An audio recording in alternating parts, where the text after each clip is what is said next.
Apple ये नाम सुनते ही दिमाग में आता है पैसा, टेक्नोलॉजी, इनोवेशन। और पैसा भी छोटा मोटा नहीं, खरबों डॉलर का। लेकिन एक सवाल है, जब कोई कंपनी टॉप पर पहुंच जाती है तो उसके लिए अगला कदम क्या होता है? आज इसी पर बात करेंगे, एप्पल के पैसों की कहानी और उनके सबसे बड़े दांव आर्टिफिशियल इंटेलिजेंस को समझने की कोशिश करेंगे। तो चलिए, सबसे पहले तो ये समझते हैं कि एप्पल की सफलता का पैमाना आखिर है क्या। उनके जो लेटेस्ट ऑफिशियल नंबर्स आए हैं वो सच में चौंकाने वाले हैं, और यही नंबर्स हमें एक इशारा भी देते हैं कि भविष्य में क्या हो सकता है। ठीक है, तो सबसे पहले देखते हैं एप्पल की फाइनेंशियल स्नैपशॉट को। तो ये जो डॉक्यूमेंट दिख रहा है, ये कोई मामूली रिपोर्ट नहीं है।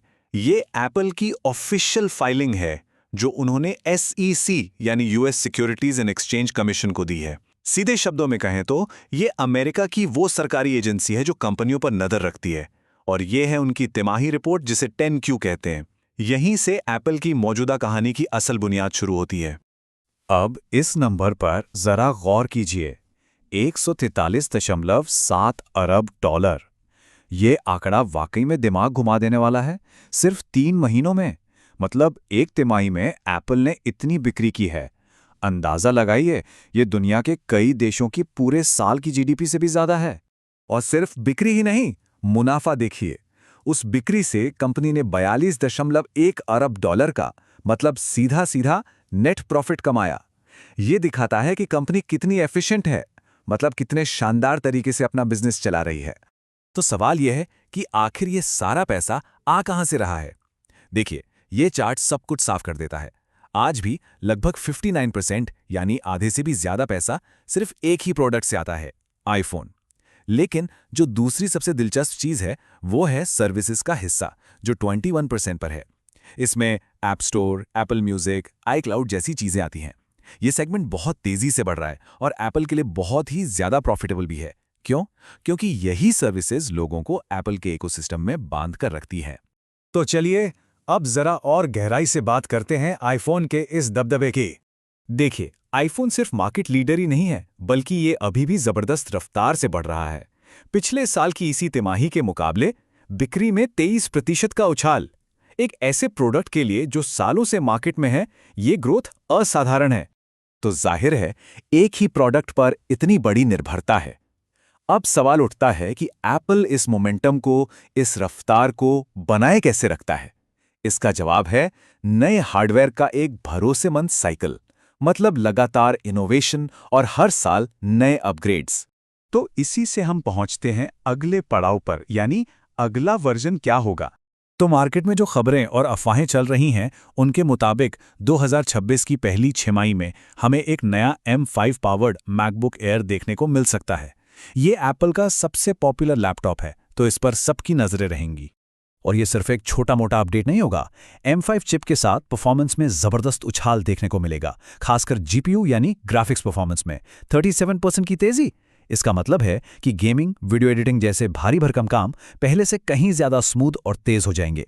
और जैसा कि 9 to 5 मैक ने कहा है, ये जो साल दर साल अपग्रेड्स आते हैं, ये दिखाते हैं कि जब हार्डवेयर पर आपका पूरा कंट्रोल हो तो क्या कुछ किया जा सकता है।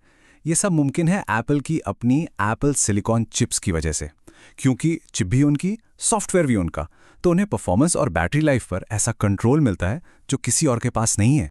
तो ये हार्डवेयर पर मास्टरी, यही एप्पल की सबसे बड़ी ताकत है। लेकिन अब उनके सामने एक बहुत बड़ी, एक बिल्कुल नई चुनौती खड़ी है, क्योंकि टेक्नोलॉजी की अगली जंग हार्डवेयर की नहीं, बल्कि सॉफ्टवेयर और इंटेलिजेंस की है। और यहीं से हम आते हैं एप्पल के सबसे बड़े इम्तिहान पर, AI की दौड़। उनकी फाइनेंशियल रिपोर्ट में एक और दिलचस्प नंबर है, R&D यानी रिसर्च और डेवलपमेंट पर खर्च में 32% की बढ़ोतरी। पिछली तिमाही में ये करीब 11 अरब डॉलर था। और अंदाजा लगाइए, इस पैसे का एक बहुत बड़ा हिस्सा कहाँ जा रहा है? बिल्कुल सही, AI में।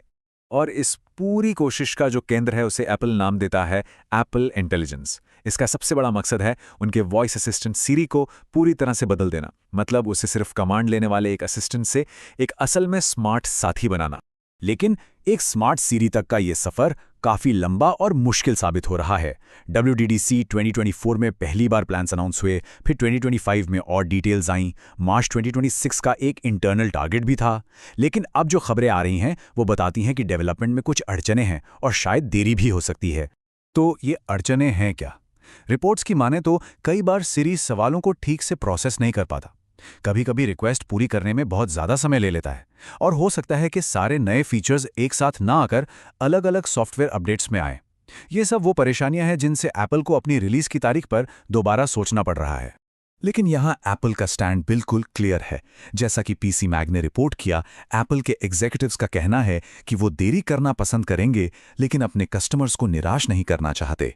मतलब उनके लिए इसे सही तरीके से लॉन्च करना सबसे ज़रूरी है, भले ही इसके लिए कंपटीशन में थोड़ा पीछे ही क्यों ना रहना पड़े, क्योंकि बात उनकी प्रतिष्ठा की है। तो ये सब हमें एक बहुत बड़े सवाल पर लाके खड़ा कर देता है। एप्पल हार्डवेयर बनाने में तो मास्टर है, इसमें कोई शक नहीं। लेकिन क्या ये मास्टरी एआई के भविष्य की दौड़ जीतने के लिए काफ़ी होगी? या फिर वो कंपनियां बाजी मार ले जाएंगी जो सॉफ्टवेयर और इंटेलिजेंस में आगे हैं? इसका जवाब तो खैर वक्त ही देगा।